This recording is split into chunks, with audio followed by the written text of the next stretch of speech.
করব সেই প্রাণী হলো বিড়াল।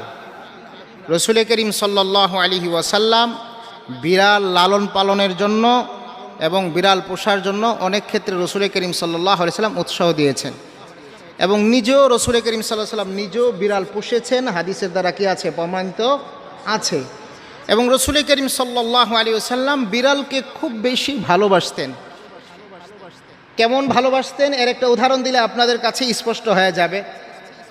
যেরকম হাদিস শরীফে আছে, রসুল করিম সাল্লাল্লাহু আলাইহি ওয়াসাল্লামের একজন প্রিয় সাহাবী যার নাম ছিলেন আব্দুর রহমান।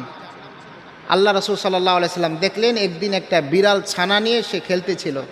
আল্লাহ রসুল সাল্লাল্লাহু আলাইহি ওয়াসাল্লাম বললেন, তাকে ইশারা করে বললেন, তাকে ডাকলেন ইয়া আবা হুরাইরা, অর্থাৎ হে বিড়ালের পিতা। এরপর থেকে সাইয়েদিনা আবু হুরাইরা বলেন, আমাকে যেহেতু রসুল করিম সাল্লাল্লাহু আলাইহি ওয়াসাল্লাম এই নামটা খুশি হয়ে দিয়েছেন বিড়ালের পিতা, আমিও আমার নামটা বিড়ালের পিতা হিসাবে আমার জন্য